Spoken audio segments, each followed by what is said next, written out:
Saving Mr. Banks tells the real-life story of Walt's battle to convince P.L. Travers to allow Disney to make a film adaptation of her Mary Poppins books. It's one of the most emotional live-action films I've ever seen, and I believe that Tom Hanks should have won Best Actor for his outstanding accurate portrayal of Walt Disney.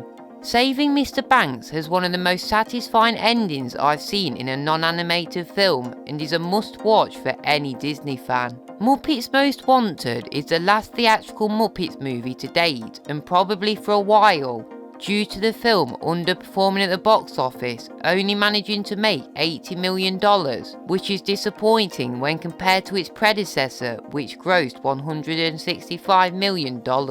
I thought that Muppets Most Wanted was a tad better than Disney's other Muppet movie that came out in 2011, but both are great in my opinion.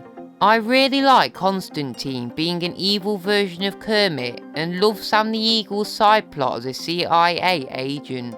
Tina Fey's character worked well in the film as a feisty prison guard who's secretly a huge Kermit fan. And overall, Muppets Most Wanted is a self-aware, wacky, fun-filled film, which is exactly what you'd expect from a Muppets movie.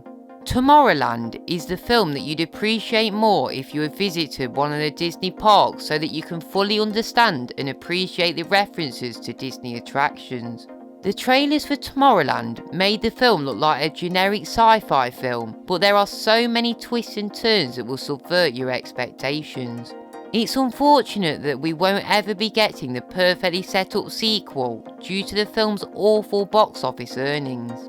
I'm not saying that Sky High is a well-made film and wouldn't recommend watching it as the visuals and CGI are incredibly outdated, but as someone who has grown up with the film, and as it's the first film that starts my interest for superhero films, Sky High will always have a special place in my heart. Sky High follows a group of sidekicks with unique abilities who prove that they can be just as valuable as the main superheroes during the final act. And in my opinion, the film's worth seeing for Kurt Russell alone.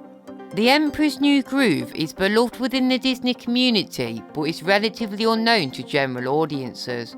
Ultimately, the reason that I like Emperor's New Groove so much is due to how self-aware it is, allowing the filmmakers to throw so many jokes and slapstick comedy in the film with only a few jokes falling flat. Yzma is easily a top-tier Disney villain.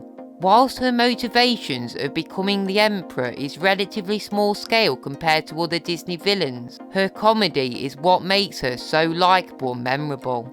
Emperor's New Groove is probably Disney's most light-hearted film and is a perfect film to put on when you just want a good laugh. Thanks for watching the video. Be sure to let me know your favourite underrated Disney movies in the comment section below.